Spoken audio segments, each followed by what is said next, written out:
कहानी का नाम है उजाले एक से। भाग 1। रघु का सपना, गरीब परिवार। गंगा किनारे बसे छोटे से गांव सोनपुर में मिट्टी की झोपड़ी में रहता था रघु। उम्र ढल चुकी थी, पर आंखों में अब भी उम्मीद की चमक थी।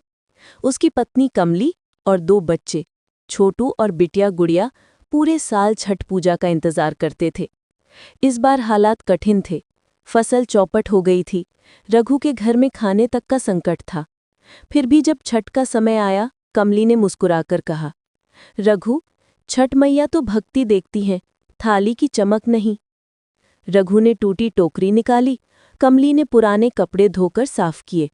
बच्चों ने मिट्टी से दिए बनाए। गुड्डू ने मासूमियत से पूछा, माँ, हमारी टोकरी में बिजली वाला दिया नहीं है, क्या मैया को दिखेगा? कमली ने उसके बाल सहलाते हुए कहा, बेटा, जब दिल में उजाला होता है तब अंधेरा कहीं नहीं टिकता। शाम को घाट तक पहुंचने के लिए उनके पास साइकिल भी नहीं थी। रघु ने बच्चों को कंधे पर बिठाया, हाथ में टोकरी, और पैदल ही निकल पड़ा। धूल भरे रास्ते पर उनके कदम कांप रहे थे, लेकिन श्रद्धा स्थिर थी। गंगा किनारे पहुंचे तो आसमान में हजारों दिए जल रहे थे। कमली ने डूबते सूरज को अर्घ्य दिया और आंखों से आंसू बह निकले। मैया, मेरे बच्चों का जीवन उजाला हो, चाहे मेरी सांसें थक जाएं। का छठ, अमीर परिवार। उसी शाम पटना शहर के पौष इलाके में वर्मा परिवार का छठ था। बड़ा बंगला, चमकदार छत और कृत्रिम तालाब जिसमें रोशनी के सजे फव्वारे थे। वर्मा साहब शहर के बड़े कारोबारी, और उनकी पत्नी संगीता वर्मा हर साल भव्य आयोजन करती थी। 5 नौकर तैयारी में लगे थे। महंगी साड़ियां, इंपोर्टेड फल और इंस्टाग्राम पर लाइव वीडियो चल रहा था। संगीता ने शीशे में खुद को देखा, सब कुछ परफेक्ट था, पर अंदर कुछ खाली सा था। बेटा आरव बोला, मम्मी, ये सब पूजा के लिए है या फोटो के लिए? संगीता ठिठक गई। सवाल छोटा था, पर चुप गया। वो बोली, दोनों के लिए शायद। जब अर्घ्य देने का समय आया, सब कुछ सुंदर था, पर संगीता की आंखों में सच्ची शांति नहीं थी। भाग 3। 2 दुनिया, एक नदी। अगली सुबह उगते सूरज को अर्घ्य देने के लिए रघु फिर घाट पहुंचा। पैर सूजे हुए थे, कपड़े भीग चुके थे, पर उसके चेहरे पर तृप्ति थी। उधर संगीता ने पहली बार तय किया, इस बार असली गंगा घाट पर जाएगी, न कि छत के कृत्रिम तालाब पर। वो अपने बेटे आरव के साथ वहां पहुंची। घाट पर भीड़ थी, गरीब अमीर, बूढ़े बच्चे, सब एक समान। गंगा की ठंडी हवा में संगीता का मन जैसे पिघल गया। तभी उसकी नज़र रघु और उसके परिवार पर पड़ी।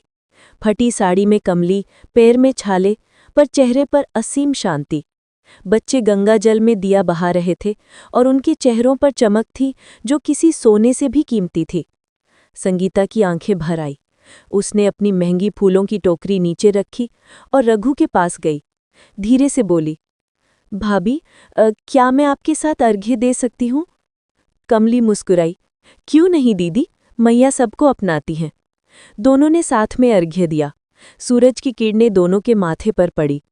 एक पर सोने का सिंदूर चमक रहा था, दूसरे पर पसीना, पर दोनों में भक्ति का उजाला एक सा था। भाग 4। एक नया उजाला।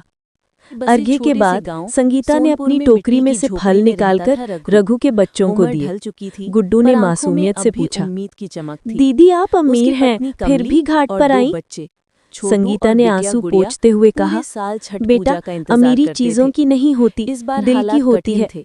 आज मैं आप सबसे अमीर बन गई हूँ। रघु ने हाथ जोड़कर कहा, मैया की कृपा सब पर रहे। वर्मा साहब भी वहां आ गए। उन्होंने पहली बार किसी गरीब को गले लगाया, और वो पल शायद उनके पूरे जीवन का सबसे सच्चा उत्सव था। गंगा के जल में दोनों परिवारों के दिए साथ बह चले, एक मिट्टी का, एक पीतल का, पर रोशनी दोनों की एक सी। हमारी टोकरी में बिजली वाला अंत का दिया नहीं है, संदेश। क्या मैया को छठ का दिखेगा? असली अर्थ सोने की थालियों या कैमरों में नहीं, उस भक्ति में है जो बिना दिखावे के आंखों से बह जाती है, जब 2 दिल नहीं टिकता।